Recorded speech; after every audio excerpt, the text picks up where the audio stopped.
everyone, welcome back to Alkaline Hydroxide 784, and today in the Digital Tools series we'll be looking at Tinkercad once again. But of course Tinkercad doesn't just have 3D CAD stuff. It also seems to have some other stuff here, and the second thing that's here is circuits. To be honest, I personally prefer the stuff that's in Circuit Lab, but apparently I exceeded the free demo there, so I need to fix that before I show you that one. So let's just go through Tinkercad for now. So of course the first thing you do is to go to Tinkercad and open your account and do all the stuff, and then you can create a new circuit. And as usual, Tinkercad likes to come up with weird names for your circuits. And there's some new thing called microbit. I have no idea how that works, so I'm not gonna use that. So as you can see, yeah, like very simple stuff here is the problem is that this recording thing is blocking my mouse and I cannot see anything behind this. But okay, yeah, so you have all the components, which is basic and all, and also the starters, and yeah, that's pretty much it. You can even search for what you want. So let's just build a very simple circuit. Like, let's just put a battery and light bulb together and see what that does. So you have a battery, and you can even give it a name. Maybe you can call this I don't know, what should I call it?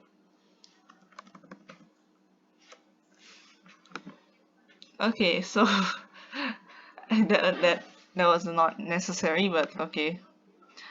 Let me see. Let's go to all, and then you can see what are all the things here. We have some very important stuff like resistors and capacitors and stuff. But as you know, if you all know that I'm very bad at electricity stuff, so let's not talk about that right now. But I do know how these things work to some extent, so yeah. But I did say I wanted to do a simple circuit of a light and a battery, so I need to find that right now. I found my LED because, you know, we are environmentally friendly, so we use LEDs instead of traditional light bulbs. There's even a fancy thing which has multiple lights on it, like this NeoPixel stuff here that actually has multiple lights on it, which is pretty cool. So now you want to know where the wires are, and you might also want to know why the battery looks so disproportionately big, but actually it's not disproportionately big. LEDs are really quite small and batteries are really quite big compared to the LED, especially if it's a 9-volt battery. So yeah, let's change the color. Is there an orange? Oh yes, I want to make it orange. So you can see there's a cathode and the anode. I don't know how to pronounce these things anymore. So yeah, let's see what happens if we were to connect the anode to the negative and the cathode to the positive. Yeah, so now you might want to know why this thing is like awkwardly positioned like this. Well, if you want to rotate it, you can do this. Yeah. So if you want to see whether this works, start the simulation and you can zoom in and you tell that nothing's going on. So you can stop it and then you try to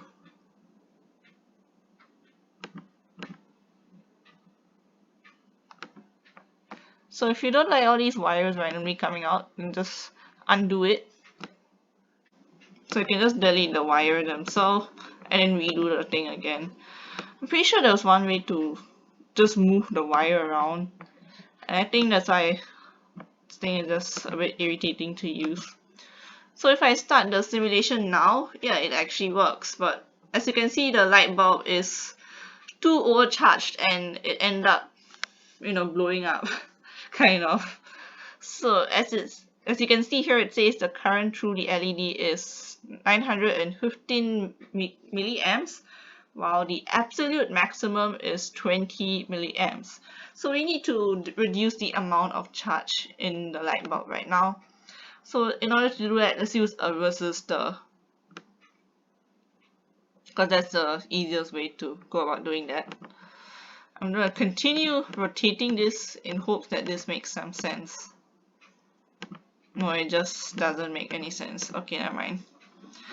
So the only thing I can do now is maybe delete one of these wires and then, just reroute it through this thing. It doesn't matter which way you connect it here because it's a resistor.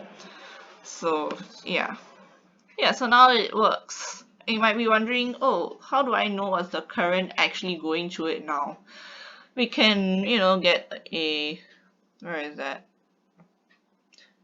Yeah, I can probably get like a multimeter or something.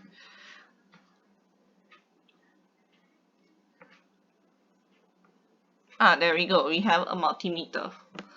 Multimeter is the best thing. So in order to use the multimeter, we have to tell that this is a positive and negative. We just need to connect this through this. So this is what cathode and anode. So this is from the positive. So this will also go through the positive. And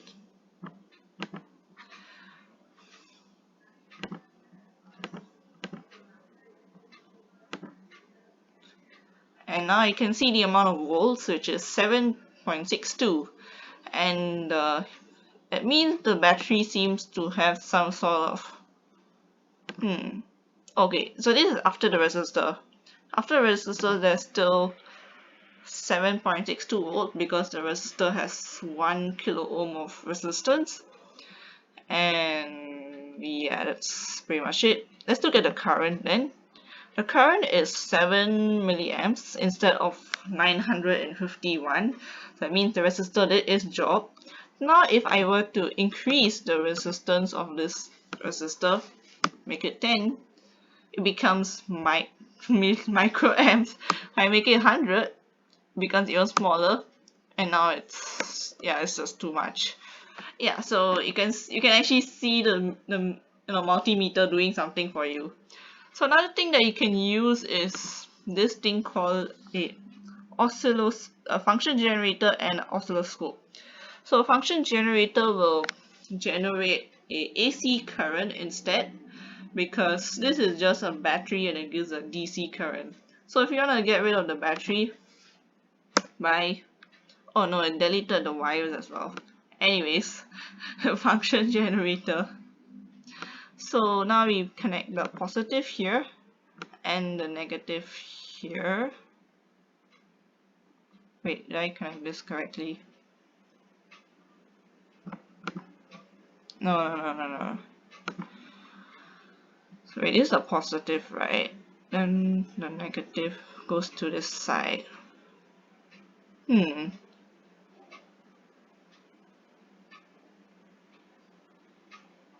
never mind. I don't know what I'm doing. Okay, so yeah, we got the positive and negative connected. Now if I'm gonna on this, we have the information here, which is frequency of 1000 Hertz, amplitude of 5 volts, and so on and so forth. And you can even change the function. So let's make a sine wave because that's what I prefer. So we on it, and you can actually see the amount increasing, the current increasing from micro to milli, and then it stabilizes around this value here. So if I were to change the voltage to 10, the current seems to increase a bit, and you can see the frequency makes the thing fluctuate a bit. So if the frequency were much higher, it doesn't fluctuate as much, and the frequency is lower, it will fluctuate a lot more. Okay, it seems to have, actually it doesn't fluctuate. Interesting. It fluctuates whenever I change the frequency, and then it stops after a while. So if I were to make a square wave, I guess it does give us constant. Yeah, it changes the amount. the current that going through this particular thing. Yeah, so you can measure all these things using this, but you know what's more fun than using a multimeter to measure something from the function generator? Get an actual oscilloscope to do it. You can see the wave for yourself. So this was positive. Where's the positive here? Okay.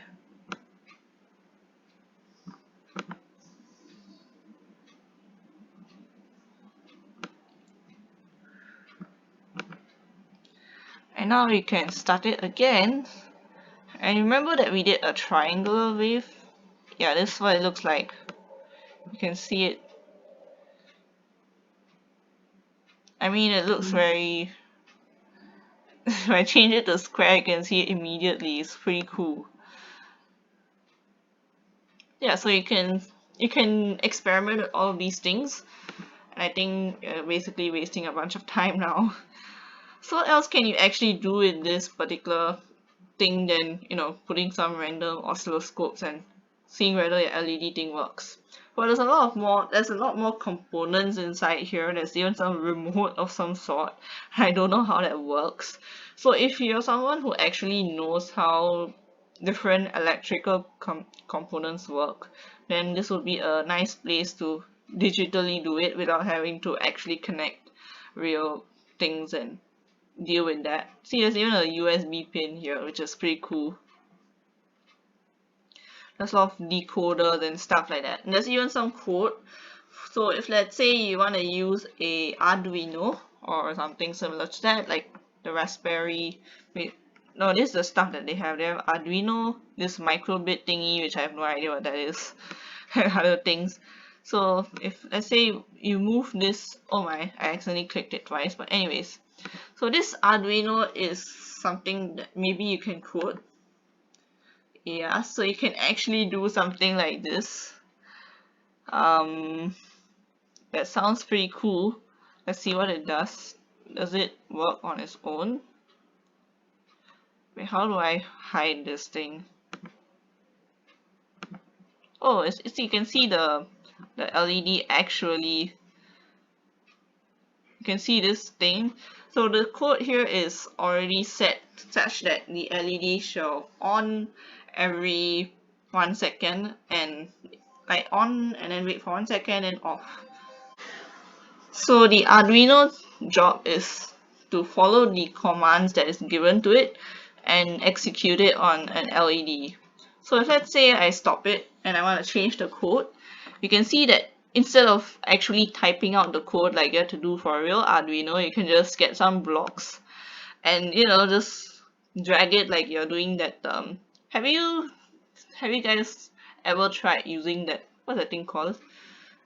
Scratch. There's something that used blocks to do a code kind of thing. It was quite fun to use, but if I remember it, I'll probably write it down somewhere. Yeah, so I was referring to Scratch, which is the thing that I searched here. It's something where you use the code blocks to, so-called code for something to create a little animation kind of thing, and it was really fun. So, but I haven't used it in like a very long time, so not sure if I can still use it right now. Yeah. So let's go back to this and see what else we can do with the Arduino. Honestly,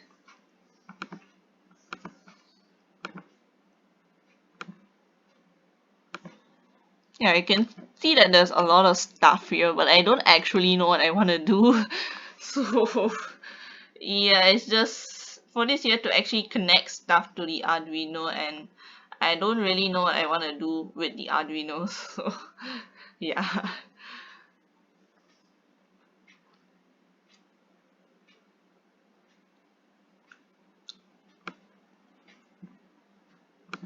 So whatever you want to do, you can just drag it. Yeah, I can like drag it like this and then drop it here, and then it will. You have to make sure it is aligned somehow, but we don't really have the digital anything on the digital pin. And if you don't like this, you can just delete the block. You can drag something else.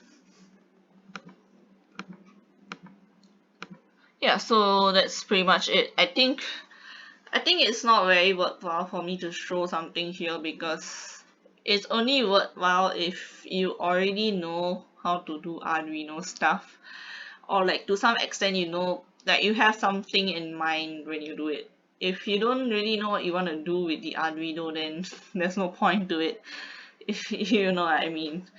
And I also don't really know what I want to do with this particular random digitalized Arduino thing. But I think this is a good start before you actually code a real Arduino. Like, or if you feel a bit scared about typing in the code, you can try it here first, and then input the code into the Arduino. I wonder if they allow you to download the code itself. What does this mean? Oh, so you can actually download the code, which is great. It means you can use this for your actual Arduino. It is like an easier way to code if the stuff is actually there. Yeah, so that's pretty much it. If you click this, it'll disappear again. And yeah, that's pretty much it. If you click it this way, you can get a little description for everything that inside this list. If you click it back, it will just show the normal, display. Yeah, so that's pretty much it. I hope you find this video useful. If you did, please press the like button and subscribe. And with that, I would like to say thank you and bye.